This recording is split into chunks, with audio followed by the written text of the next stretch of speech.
Amos, another perfect example. There'll never be coexistence ever, Dr. Amos. Be quiet. Quiet, Republican. Your voice is annoying as fuck and you're not even funny. Okay? Yeah, you're a Republican. I'm sorry, but there just won't be coexistence because of people like you, Dr. Maj, and Chico, and AK, and other people. There'll never be coexistence because people like this exist. Hey, yo. I love Black Man Chico. Hey, yo. Pause. Hey, Alma, so can you... No diddy. Maybe? I don't know. Are you getting slightly turned on by this conversation between AK and Chico? Yeah. I'm getting really flustered. Yeah, it's really hot. Are you still eating your popsicle? No, I'm eating my lollipop. Or whatever. Same. Yeah. Well, I'm licking on it, Billy. Almost, do you like this type of conversation? Yeah, for me it doesn't matter which kind of conversation. I like a little bit arguments, cursing a little bit. In this room you can do a lot. As long as you don't interfere, you know. If you come here to interfere, I will not let you. But as long as this conversation, a little bit argument... Yeah, as long as we take turns. I don't mind. But how does this help further coexistence, Dr. Amos? We want coexistence now, and this is not coexistence. This is vulgarity, low IQ, stupid people. You know, the thing is, Republican, you're not attacking us spiritually or emotionally. You're just talking shit. Like, if you were, like, actually giving us an argument, I think there'd be a conversation, but you're just complaining. It's my complaint. It's my opinion. It's my argument. You don't like it. That's a you problem. No, you're not responsible for my feelings, but I'm not emotional about it. You're responsible for your feelings. I'm responsible for mine. So why are you acting like that? Because your conversation has nothing to do with coexistence. What don't you understand? Chill. Your conversation has nothing to do with coexistence. No, that is coexistence. Almost, by the way, just FYI, if you don't want your room to be killed, I would remove Republicans. I know you don't like to remove people, but he definitely is but like how. You're the type of guy who will never achieve coexistence, Dr. Maj. That's a you problem. Yeah. We can start a new page, okay? That's in the past. We can keep him as content. We can keep him as content and kick him in the head every now and then. Maybe, this is the progression, like this healing circle. You know, we're healing Republican right now. You think this is what coexistence is all about? I don't know what it's about, but like what I do know about it is that I'm supposed to attack you spiritually and like emotionally, and then make you stay. You're projecting your own dysfunction onto me. Yeah, attack him in the bedroom. I'm gonna add you in my... No, that's too physical. No physical. Non-violence challenges, please. I'm not trying to aggressively attack Republican. No, you should, actually, because he's annoying as fuck. But then, you're projecting, Dr. Maj. That's a you problem. You're extremely annoying as F word. Why do you sound like you're croaking? And right, he's so annoying, like he's sucking a dick or something. I'm gonna know. You think I'm sucking a dick? I'm not sucking anything. You suck dicks. Right. You're projecting. Everything we are is what we say, and you're projecting. You know why he's acting like that, right? That's the fentanyl I gave him. I mean, fentanyl does the opposite. It actually makes you, like, chill out. You, like, you hunch over. That's how you know they're on Fenty. It's, like, because they're hunched over.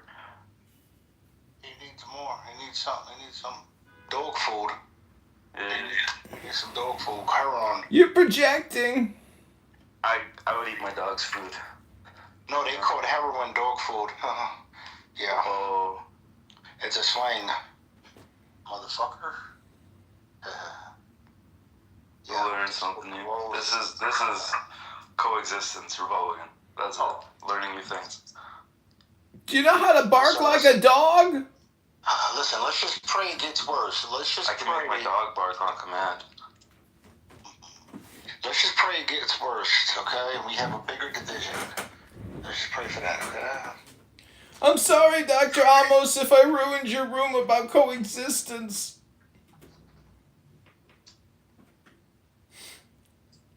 Because it's obviously not a comedy room. It's a very serious room about peace in the Middle I need to East. talk to you. You need to go to Georgia, go to Atlanta, go to Martin Luther King Jr.'s house, okay? You can go to his house. And you can go to the church he was brought up in, like he was a pastor at this church that he grew up in. And he did like 450 speeches a year. And he traveled 350. Wrong. He doesn't.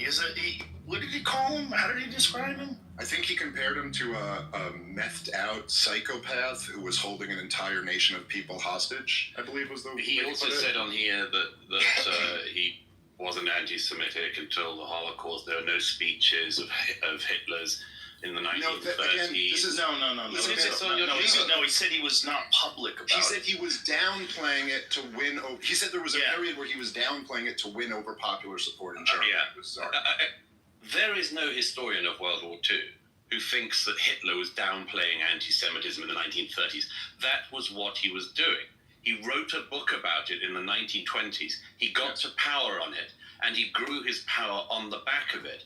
The idea that you can argue that in the 1930s, Adolf Hitler was downplaying the anti-Semitism, there's no historian who would agree with that. So why would you throw out the idea that in the 1930s, Hitler was not being anti-Semitic in public? That was what he was doing in public. He announces to the German parliament what he wants to do. So when you're throwing out claims like he was keeping it down in the 1930s, first of all, what are you doing? And secondly, why?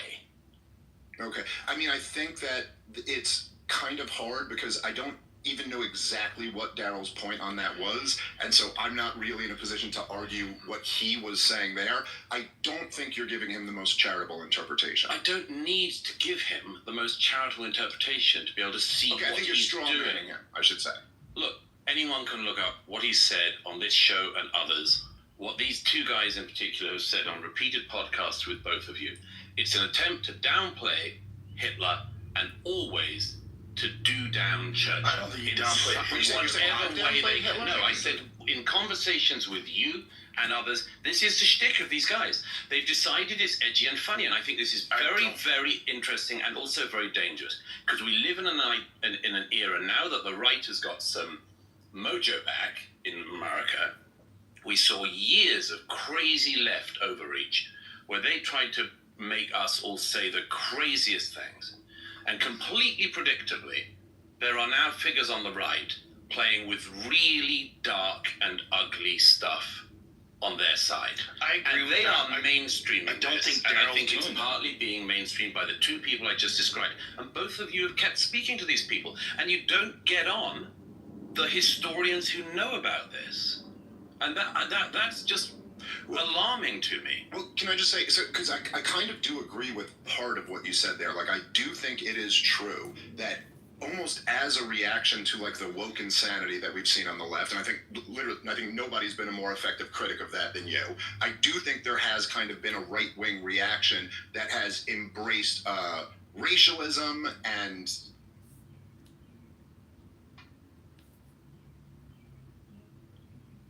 Okay, I'm assuming no. No, I'm assuming yes. Yeah, of course. I said, nigga, you got a purse, nigga.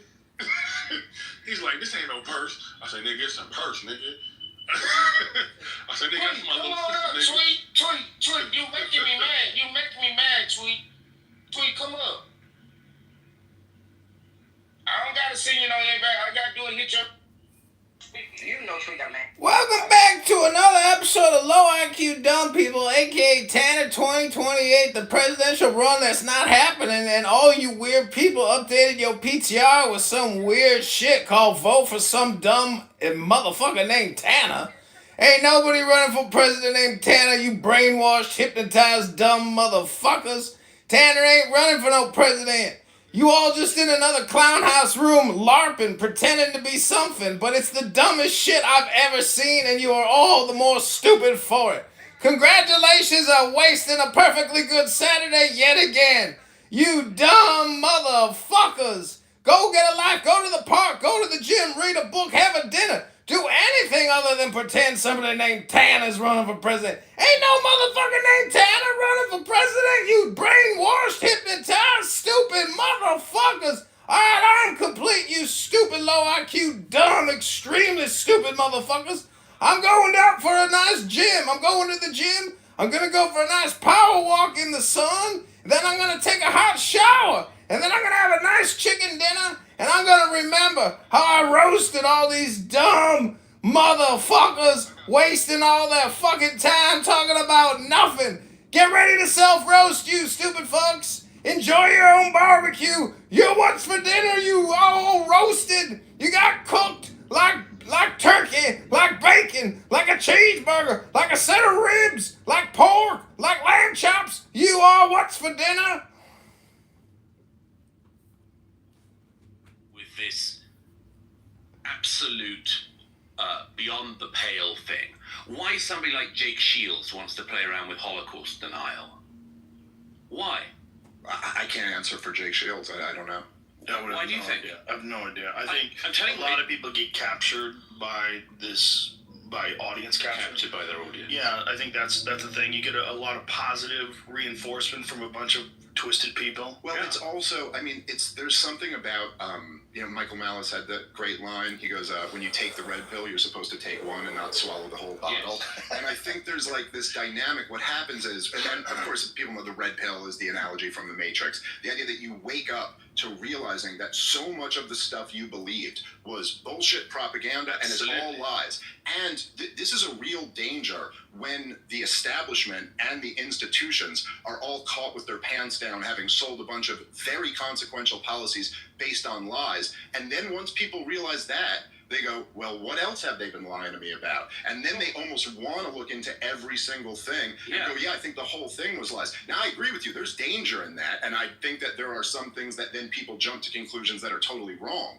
But I guess I tend to look at that and go, well, then maybe the people with power, not random podcasters, but like the people with real power should do a better job of not lying through their fucking teeth about everything. Well, maybe you have power. That looks so good. For us, modding is like creating art. And Eva's got everything we need to take our projects to the next level. I like to think... Maybe you have power, both of you. We live in an era where podcasters have a lot of power. If you go on a podcast with Jake Shields, and Jake Shields goes on to another podcast and says he doesn't think 6 million Jews were killed in the Holocaust, what do you think's happening there? That's an exercise of power. Okay? And I agree with you about the breakdown of trust. Absolutely. We have lived through an era where, in real time, we saw something called a conspiracy, the lab leak, which turns out to be true, as you and others said it might be from the beginning. I find that to be very racist. And against Joe, or against both of you. It used to be racist when we were saying that it was likely that the COVID variant had come out from the place making COVID variants. Especially since it's the exact Just seemed like it. Seemed like it was possible to us. By the way, ask yourself this: who has access to your medical history? In theory, it's just you and your doctor. But in reality, hundreds of shady companies called data brokers are keeping tabs on every symptom you Google, every treatment you research, and every pre-existing condition they think you might have. That's valuable intel for advertisers and insurance companies who will take any excuse to raise your premiums. But there's a way to get your privacy back, and that is with ExpressVPN. With ExpressVPN, 100% of your online activity is rerouted through secure encrypted servers. This makes it impossible for third parties to invade your privacy. ExpressVPN also hides your IP address, which is the number you... Johnson won because of research. I go, no, what happened is these freaks were eating bat heads. That's right. Wait, that's not racist? The other one was racist? They're eating pangolins.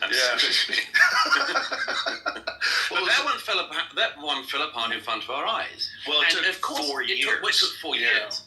And I've said repeatedly, it's kind of inevitable to me that if you see something that is called a racist conspiracy theory fall apart and become also what we used to call true in a few years, it's likely to blow a lot of people's minds. But the question then is, Do you help those minds that have been blown blow themselves out some more by doing a whole load of other conspiracy stuff?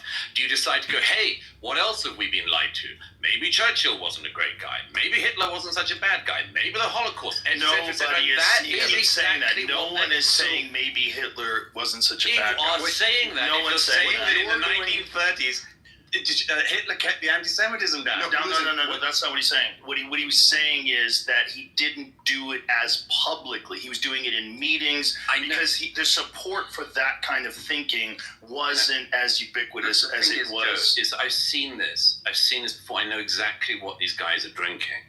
They're drinking a couple of very, very discredited historians like David Irving, and they are just regurgitating it.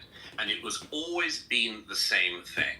It is always an attempt to minimize Hitler's anti-Semitism actions. Eventually down the road, you get to minimizing his actual involvement in the Holocaust, and then you can go on to the next stage. You can't say that about Daryl. Okay, I think what you're guilty of here is kind of similar to, I think, something that the woke left has done, which is this concept creep, where you're talking about some people online who are doing this thing, and then you're lumping in other people with them. Listen, I'll just say this right now. Daryl Cooper is currently, I believe, almost finished, or he's working on a big World War II series. And when this comes out, what's it going to be on? we can see. Yeah, he does long form podcasts. When this comes out, I'm quite confident to say beforehand that if you're going into it expecting him to be downplaying, to be a state. Well, okay, then let's see how that. Right. This is exactly how the Arabs feel about Israel. The Arabs existed, regardless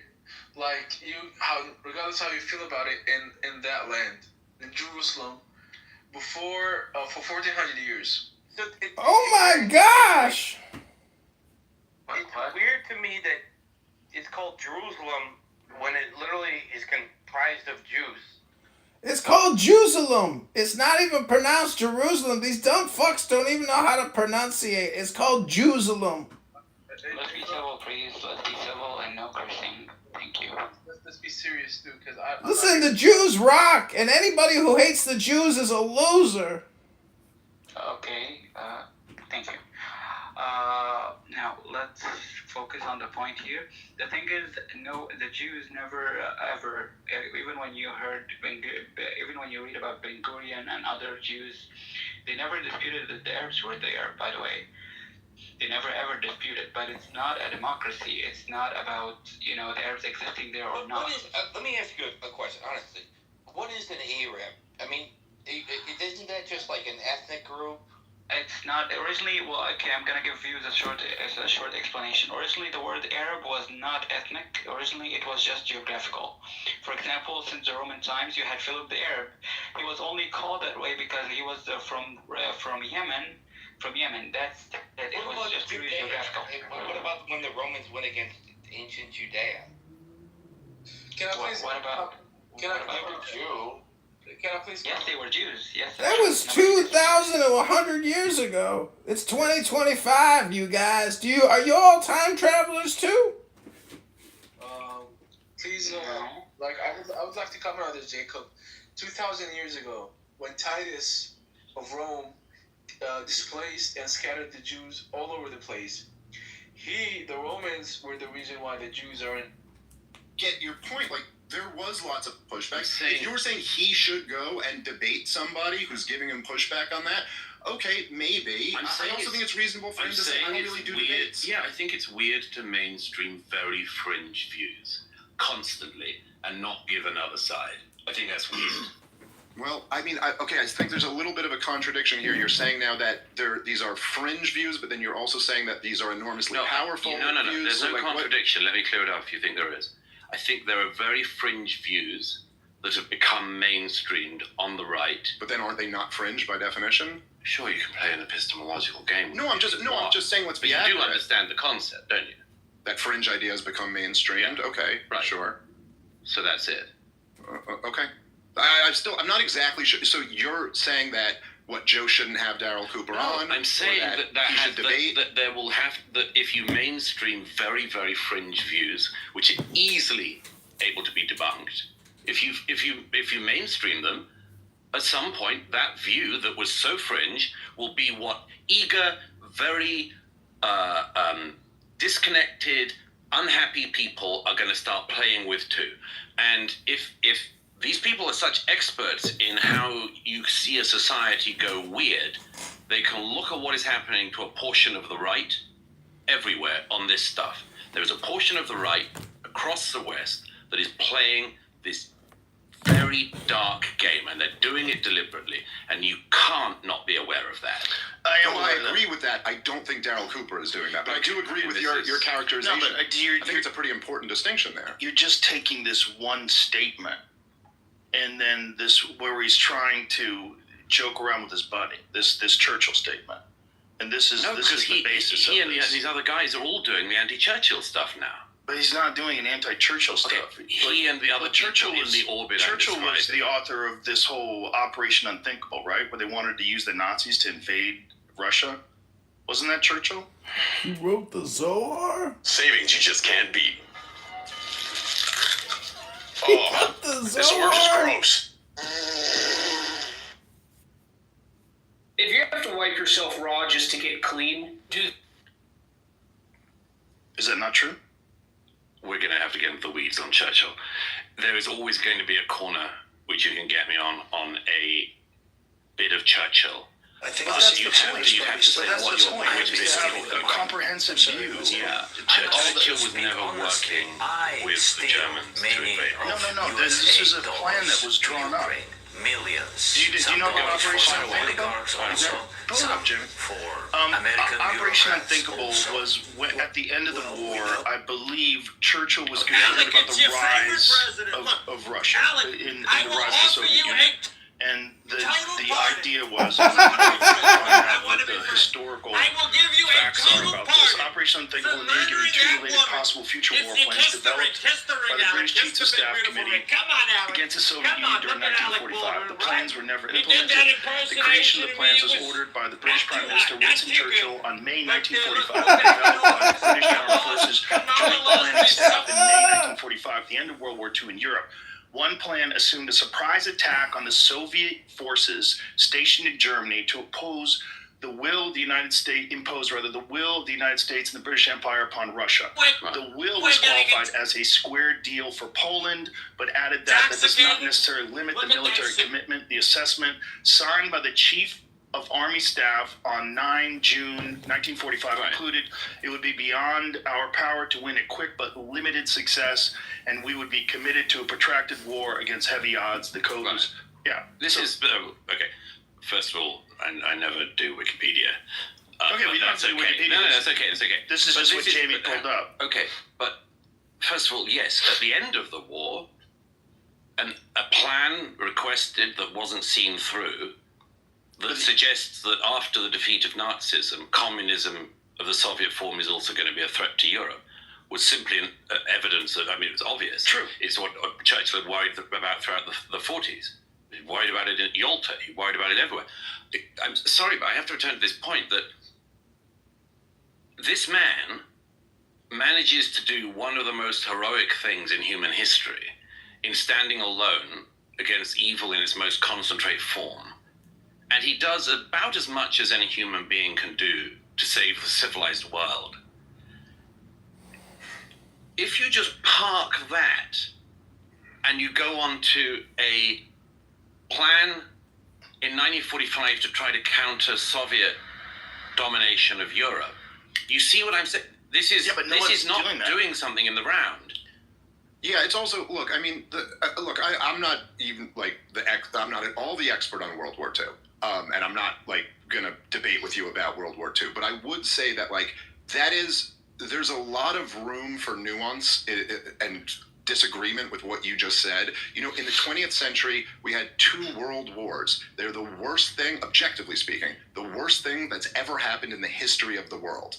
And the Second World War is the biggest bloodbath in human history, and it ended with handing the man who you just mentioned, Joseph Stalin, half of Europe. So listen, if you want to argue, I'm Jewish and of German descent, so like I'm not against the argument that it was the Nazis had to be defeated and that was the most important thing, but there still is just the basic facts that it almost couldn't have gone worse. It was like just a nightmare for civilization. And if people want to look back at that and go, man, was there any other way this could have been handled? Was there any other way? Were there blunders that were made here? Now, personally, what I feel much more comfortable arguing would be that I try to blame everything I can on Woodrow Wilson as much as I can, because also he created the income tax and the Federal Reserve and did so much to damage my country. But I think American entry into World War I was really a disaster, and imposing the Treaty of Versailles on Germany was a disaster. I also think that's kind of fairly mainstream history. Like, that's not a particularly controversial view, that like imposing the Treaty of Versailles on Germany ended up in disaster. Well, no, except that, as Martin Amis said, the only way to not get to the Treaty of Versailles would be for Germany to win World War One. But yeah. Yeah, but we're not talking about the Nazis winning the war. Sure. We're talking about, listen, I think that... But secondly, sorry, I just have to address that fundamental. You say the outcome of World War II and everything that happened in it was the worst thing that's ever happened, and the worst thing imaginable, worst possible outcome, you said. No. Just about. You said worst possible outcome. Let me give you a much worse possible outcome. Hitler wins. Right, okay, sure. Sure. So it's not the worst possible outcome. I mean, that's true. Listen, but okay, Hitler, yes, okay, I'm not saying you can't dream up a worse outcome. I'm saying what you it's have... not dreaming up. That's just what my country and others went through. What did end up happening was 60 million people died, including the Holocaust, and then Joseph Stalin takes half of Europe. So, okay, fine. I'll correct that. There is a worse outcome. Right. But that's not a great one. No, nobody said it was. This is like there's a very weird argument that you now hear about this. This attempt to revision this, and I know why it's happening. I don't think there's anything that's revisionist. I think there is. But this attempt to sort of say, look, at the end of World War II, what have we got? Stalin has half of Europe. What was the point? And so on. That's going on. That's going on. And there are people who are feeding it. That argument is very similar. This particular school of, as it were, history is doing something that I've seen happen with American history as well, particularly with Lincoln. Lincoln's an interesting comparison to make with Churchill on this. There are people who will criticize Churchill for mistakes made, not hard to do.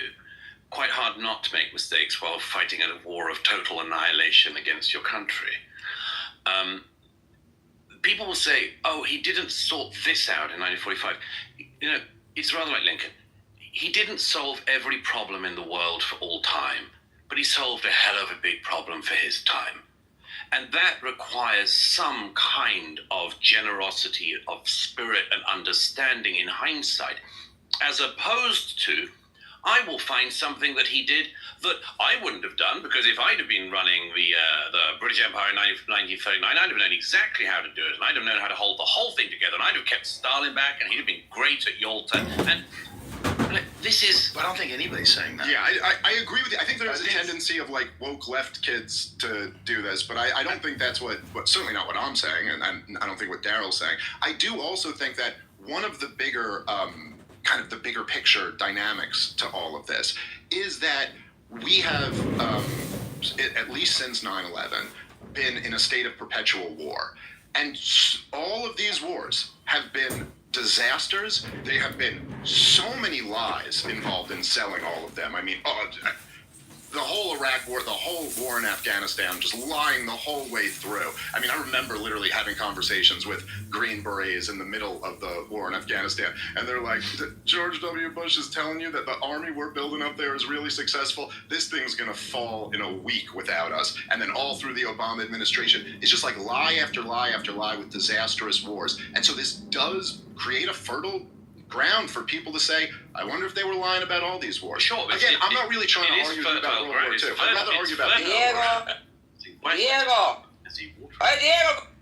I know you all had the conversation up here about the perfect website.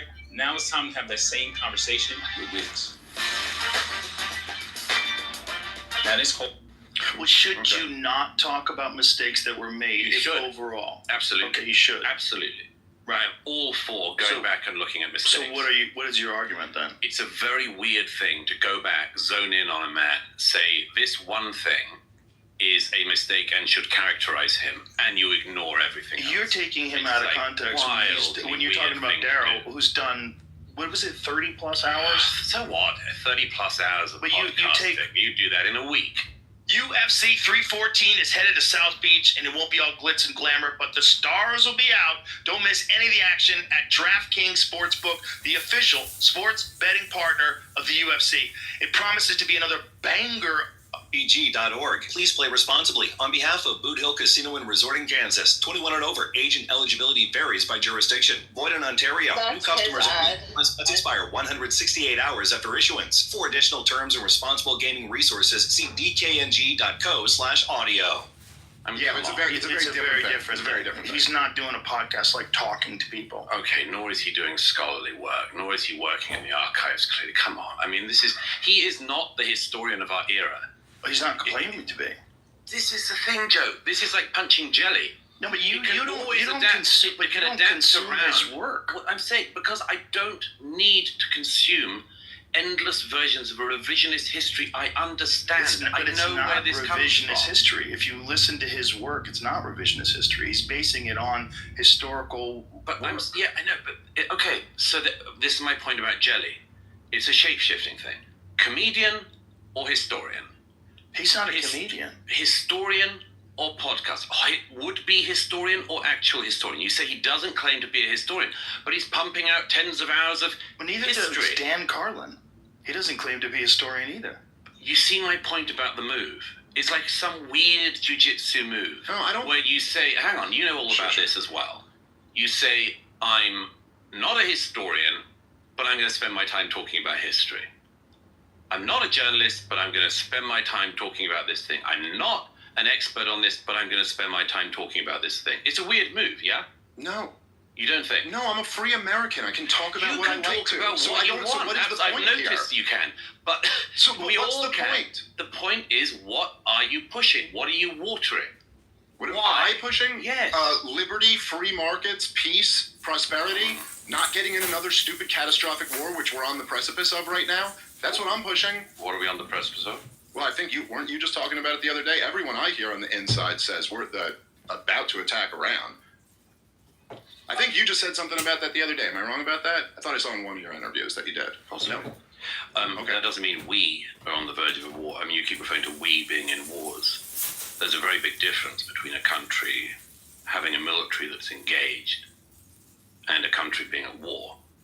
This country has not been at war for 25 years. You have not been fighting for the American homeland for 25 years. Yes, we haven't. That's true. Right. We haven't had a war on our shores. We've been picking on third world countries halfway around the world. Well, you haven't been randomly picking on them. I mean, Afghanistan, you went... I didn't say it was random. Yeah, right, okay. It wasn't like you suddenly decided to bomb again Myanmar or something. You went to Afghanistan to find bin Laden and take revenge for 9/11 and stop an attack like that happening again on the American homeland. That is very different from a country being at war. Yeah, but that's a total mischaracterization of the war in Afghanistan. It's one thing to say that might be an accurate characterization of the Special Operations mission in late 2001, but then we fought a 20-year regime change war against the Taliban. Because you got dragged into the quicksand of war.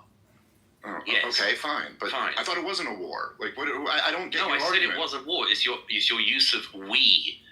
As if you're personally like suffering this war. Yeah, you're a taxpayer. When I say we, we're taxpayers, implied, so we pay for it. Okay, fine. If I went back and corrected you on every time you've used the term "we" to refer to your government or something like that, like if I were to say, "Oh, we just imposed tariffs on China," would you point out that I didn't, and it was the Trump administration? I'm saying you take it obviously very personally, and that's your right to do so, of course. I'm just trying to make sure we're accurate here. What do you think I'm taking personally? Just that, the American wars. Sure, yeah, I think they've killed hundreds of thousands of people and cost my country $8 trillion and degraded my country very much.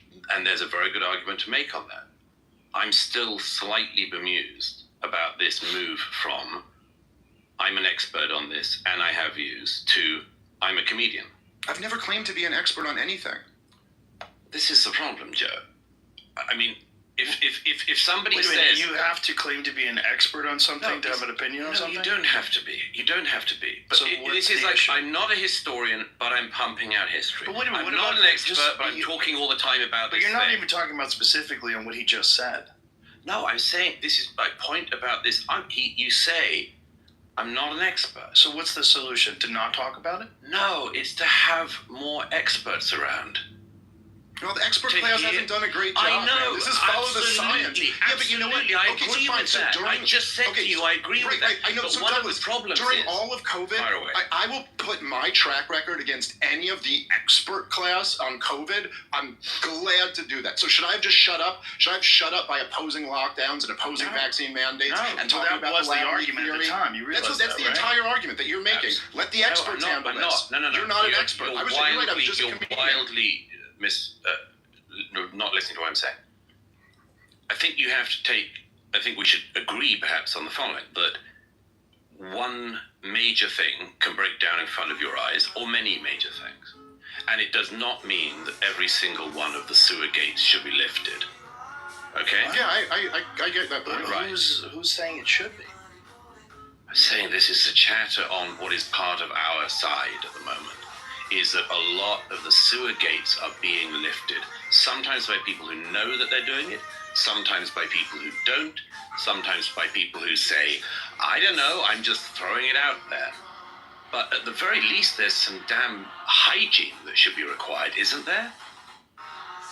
Yeah, I'm not sure exactly what you're asking, but sure. Just that. Let's have a bit of hygiene on our own side, not lift every sewer gate. And when you say our own side, you mean the right wing, broadly speaking? Broadly speaking, and I'm sort of funny about libertarians. I'm never quite sure. I always think I think libertarians are essentially the bisexuals of politics. They should just choose, Joe. They should choose. It's kind of, they just want everything at the buffet. That's very funny. Well, I think we want something. I don't know. Okay, that's a weird way to put it, but I see your point. All right. Well, I mean, I don't know. Look, I mean, essentially, I just don't. Maybe there's something I'm missing here. But if your argument is that, like, you're saying I claim to be an expert, but then I have like a parachute to get out of it by being like, hey, I'm just a comedian who's just saying this. Yeah. But I don't think I've ever like really claimed to be an expert. I have opinions going around on things. I know, but because I'm interested in these topics. Yeah, I know, but isn't it weird to go around, for instance, I mean, let's get to the last year and a half. It's a bit weird to be simultaneously saying I'm not an expert on a conflict and talking about it everywhere. I don't think so. Not really. I mean, I don't know. I don't think like I don't see how you can have talk about these things. Which things? All these things that we're talking about. Some of them, yeah. Are you an expert? I am on some, yes. On some, but you're talking about some that you're not an expert on. You'll notice so that what should you do? What should you do if those subjects get breached? Well, I think that you educate yourself as much as you can. Should you say I'm not an expert and then give your opinion if you're in the middle of a conversation? I think it's, as I say, I think that it's a weird move to say I'm not an expert on this, but I'm going to talk about it nonstop. I think that is strange. Listen, I will certainly concede that I am weird. So I'm not disagreeing with you. It's weird that I'm as obsessed with all this stuff as I am. I mean, like, okay, I'm a weird guy. I tell jokes at nightclubs and then get obsessed with politics and monetary policy and like, okay, fine. But I just like fundamentally disagree with this idea that, which I really do think is quite anti-democratic in spirit and quite, elitist, that there's an expert class. They can have opinions on all of these things. It's weird for any regular person who's just read about it. Not my view. Not my view. Seems like that's what you're saying. I conceded already. I said a long time ago that I believe much of the expert class let itself and us fall down very badly. And I think that happened in foreign policy in areas. Not every area, but it happened in some areas. I think it happened with COVID in many areas. But that does not mean that it's just a free-for-all. No. There are some things we can still verify to be true and can still agree on as baseline levels of agreement in a free society. And yes, everyone is free to air their views, but it does not mean that everyone who sounds off on an issue, whether it's World War II, the war in the Middle East, the war in Ukraine, has an equally valid point of view. No. I certainly wouldn't argue. I mean, that to me is just batting down a straw man. I mean, I certainly wouldn't argue that everyone has an equally valid point of view. And I certainly wouldn't argue that there shouldn't be some standards of like who you would want to find interesting and talk to and who you wouldn't. But also it's like, so let's have the conversation that like, I don't know, like if there's, if there are experts out there who can smack all of this stuff down or just destroy every point that I make over the years or whatever, like, okay, so then do it. And then let's see. Yeah, I know, but well, that's a bit weird because also then it's like the debate me bro thing. But you just criticized Daryl for not debating. No, it's fine. Yeah, I know. Let me just make the main point. I think what I'm trying to get at, Joe, is that it's a bit like the Twitter algorithm thing, which is, yes, everyone is and should be free to say what they like on Twitter, apart from whatever the very fringe things of like immediate incitement to violence and all that kind of thing. But we all know that one of the oddities of Twitter, including since Elon took over, is that what you hope is a restored marketplace of ideas ends up pushing you really crazy shit. Yes. And that is what I'm suggesting is happening on a podcast level and maybe on a wider level beyond that. I get stuff on Twitter that I just do not want. I do not want a guy with 1,500 followers who's got some zany new view on something, who isn't an expert but is an expert, to be pushed at me. And effectively what is happening with the Twitter algorithm is happening everywhere else as well. And we're all for the open marketplace of ideas. I want that. I thrive in it. But it is different once you get into the thing of, is something manipulating the algorithm behind? Is the algorithm being pushed on me? Why am I being given this? Why am I not being given that? Why am I being constantly pushed this view? And I think that the answer to a great degree is the same thing in your world as it is in the Twitter world, which is, if you go straight online and you say, JFK file drops, watch live stream of Kennedy historians reading the papers live, you're not going to get any views. No one's going to watch it. That's what's needed is for the people who know the documents to go through the documents. But you and I know that if, as there was some guy who did immediately, you do something like live stream Mossad involvement in JFK, you're going to milk it. You're going to cream it online. The money comes in. I'm saying that there's a similar algorithm in all of our lives that we're not as aware of as we should be, which is that because we all know this at some level, that there are certain things that get a bit of your base going, or get people going interesting and crazy, and then they start debating it and all that sort of thing. And that algorithm of online seems to me to be spilling into the real world. I don't disagree that there's certainly more sensationalist stuff will get you more clicks. I also don't think it's not really unique to social media or podcasting. I mean, this no, believe me, I write for the tabloids. Yeah, this has always been true. Right? So yeah, okay, so it's kind of one of the problems of humanity. I don't think anybody's arguing against that. It's certainly never my intention when I talk to someone to try to get more views. It sounds crazy, but I'm only talking to people that I'm interested in talking to. And in Daryl's case, it's because I've been a listener of his podcast for years. What do you think? What are you doing? It's like freezing outside. Slim Trunk selections. That's it. This is like genuinely how I perceive things. That's why you're here. I'm genuinely interested in your views as well, even though you completely disagree with him. This is the marketplace of ideas in real time. I agree. Although, as I say, I think you've massively underrepresented the pro-Ukraine argument and the pro-Israel argument in the last 2 years. I don't know. That's my observation. Okay. You're totally allowed to have that observation. What's the pro-Ukraine argument that you think is not being represented enough? Well, my broad view is that, again, something to do with the algorithm, that anything that is conspiratorial about Zelensky or the Ukrainians in the conflict does very well. Anything that says, actually, the Ukrainian army is fighting to try to retain as much of their country as they can, doesn't do as well. I think that everything that is pushing the idea that, for instance, the Americans caused it or something like that does well. I think everything that says, actually, in February 2022, Vladimir Putin's tanks invaded Ukraine and they shouldn't have done, doesn't do as well. I don't think I've ever heard anyone say that what Vladimir Putin did wasn't horrific. That's not my point. The point is that after that, there's a whole set of things. Let's look at, for instance, the issue of corruption. Okay. Ukraine is a pretty corrupt country by EU standards, by World Bank standards, and it's been a problem as it is in that neck of the woods. And it's understandable that if the US is one of the countries putting money and arms into Ukraine, then it's going to be a subject of legitimate interest to American people and others, the European taxpayers. Nevertheless, you end up in this, and I know this because it's the same thing in the old media. You end up on like the new bit of the story, and there's always a risk that you will lose sight of the beginning of the story. For instance, I mean, Putin's corruption is legendary, gargantuan, and not as interesting, it seems to me. The algorithm doesn't push that. And I think that's, to a greater extent, the case with the Israel-Hamas war as well.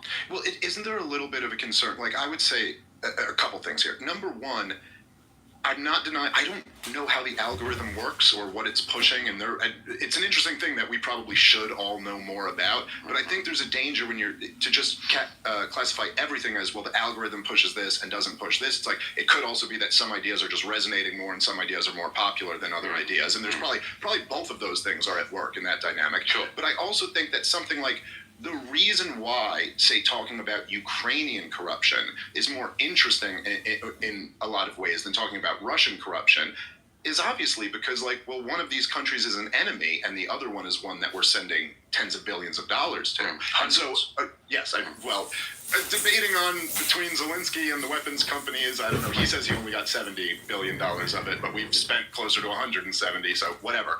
But the point is that, obviously, if there is a country that we are propping up, funding, arming, and they're corrupt, I would say my starting point would always be to be more concerned with that corruption than an enemy country, which it's almost kind of a given is a corrupt country. Like, I don't know. Agree. I'm sure there are fringes of the right who might say, like, Vladimir Putin's some great guy or something like that. But that is, I really do not think that is the argument that most people who are critical of Biden's policy are making. Sure. I mean, I think one of the interesting things that happens in this is the old cliche of losing the wood for the trees. Mm-hmm.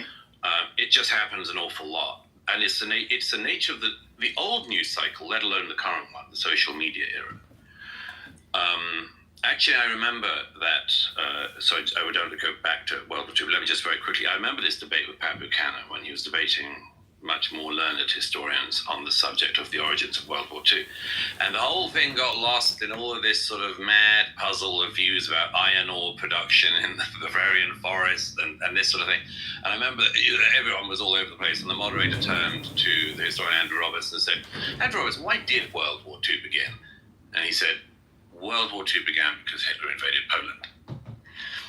And those moments come along quite often at the moment, which is, yes, there's an awful lot of very interesting things to look into. There's a lot of very interesting things going on which we should all be able to talk about and do talk about. But sometimes you have to remember the origin causes of things as well, and you have to stick to keeping that in mind. Yeah, well, I think that a lot of people are pretty bad at the moment of keeping that in mind. Like, you can concede Ukrainian corruption, you can concede all sorts of things, and still not lose sight of the thing of, if Russia rolls tanks into neighboring countries, it can't be allowed. Oh, well, listen, okay, so on that, I think we have an area of agreement, and I do think, like, even while I much prefer the path that Donald Trump is pursuing to the path that Joe Biden pursued when it comes to the war in Ukraine, and of course this is, Donald Trump's thing. Cannot be allowed.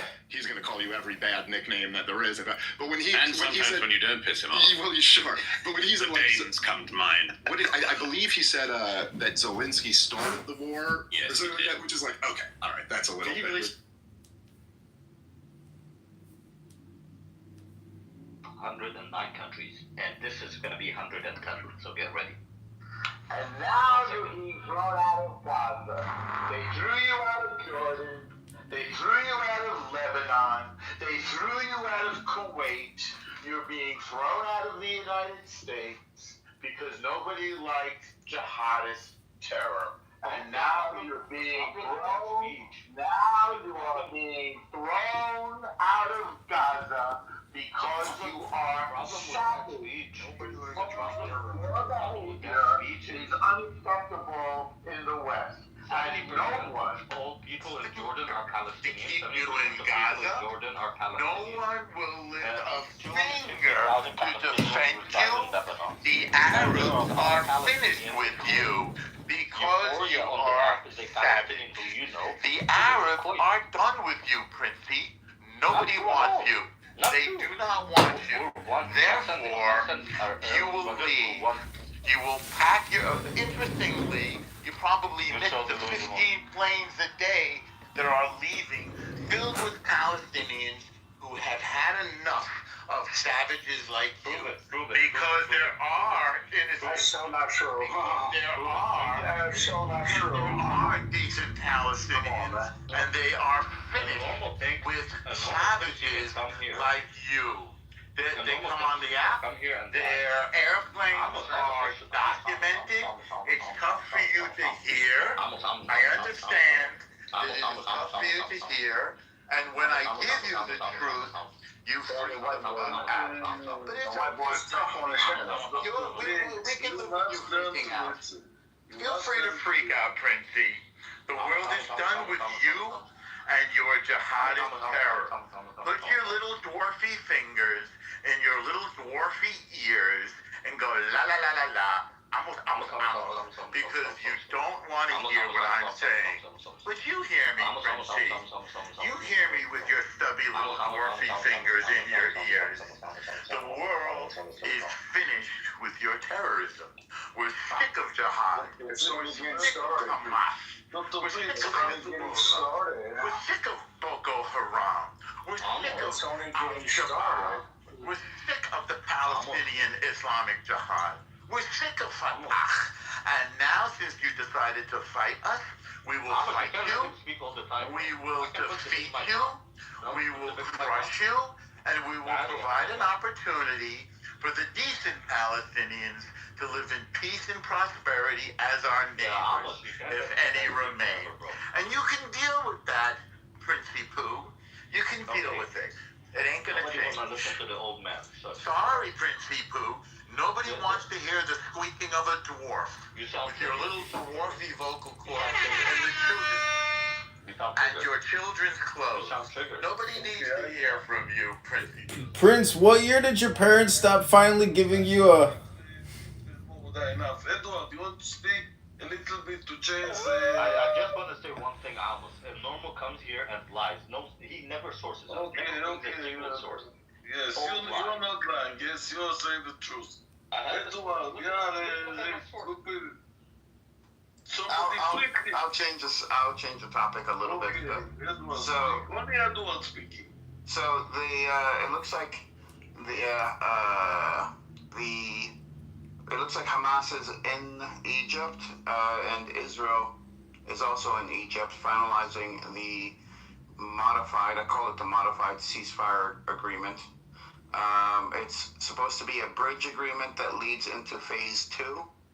And they're talking about it's not gonna happen. Between 8 and 11 hostages will be exchanged for around 2,000 Palestinians. So and it should be in effect within the next 2 weeks, less than 2 weeks. Right now, look at the prophet Edward. He's a prophet. We call somebody that reads articles in the news a prophet. Yeah, there are no standards. Congratulations. Palestine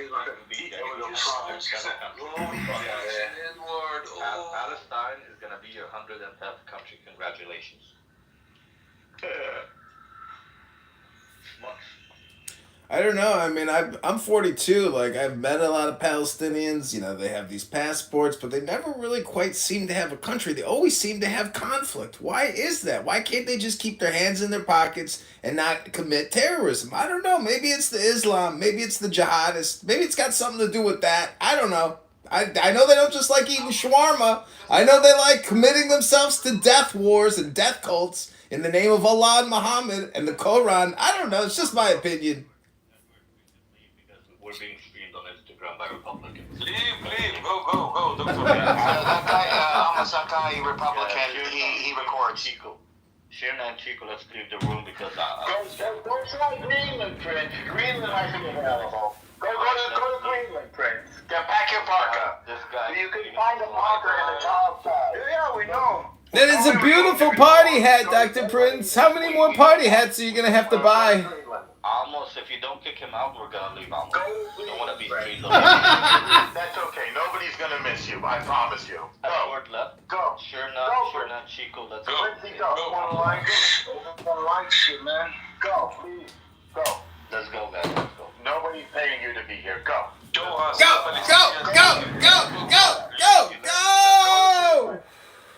Go to Indonesia. Finally. On October 7th, they had GoPros recording everything. Now they're afraid of somebody recording them in Clubhouse. Go make it make sense. He's live streaming us, everybody. Let's run away! Run away!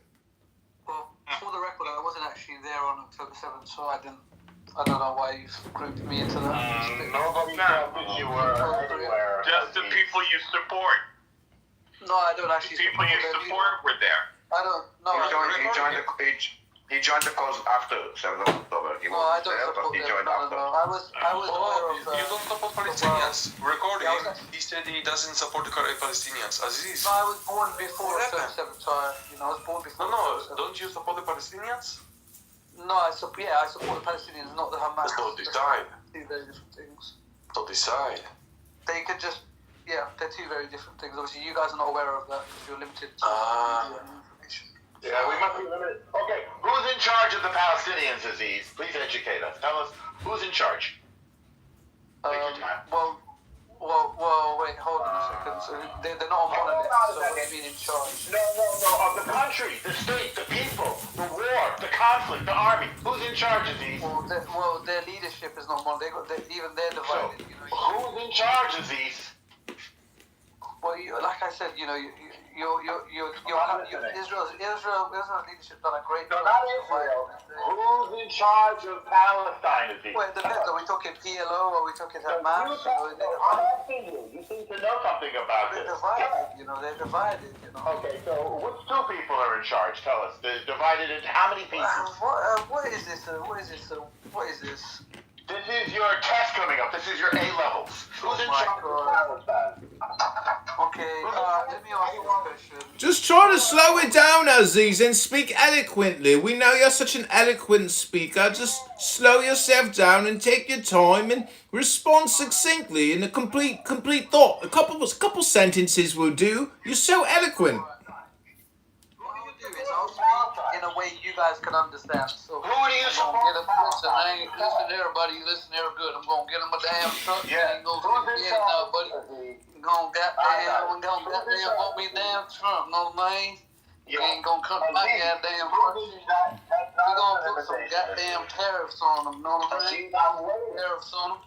I'm waiting for you to tell us. Who do you support in Palestine? 115% tariffs on them. Hi, Authentic. Authentic! Terrorists. Who is? No, that's not a person. Who's in charge of terrorists? Who in Palestine do you support? I support. Which party? I support deportation, mass deportation, and terrorists. Right. So in other words, you have no clue, do you? I support my truck, V8. El Normo, don't you see what he's doing right now? He's actually showing us that he's just a memory box repeating things. It's all Dr. Aziz actually does. He's a propaganda promulgator. But I was talking about a subject you know nothing about called Palestine. So who should we make a deal with, Aziz? Who should we make a deal with? So unlike you guys, I don't have a script. So I'm just, speaking my mind, So this Oh, yeah, everybody's operating on a script except for you, Dr. Aziz. Okay, sure. It's like the Truman Show. It's like the Truman Show. Do I want peace? I want peace everywhere, yeah. Maybe, delusional. Oh, you are. And That includes everywhere. Well, we're dealing with you anyway. You know? Okay, so who should Israel make a peace deal with? Tell us the name of the person. Take your time. Well, you know, the problem is, I mean, the chief negotiator. The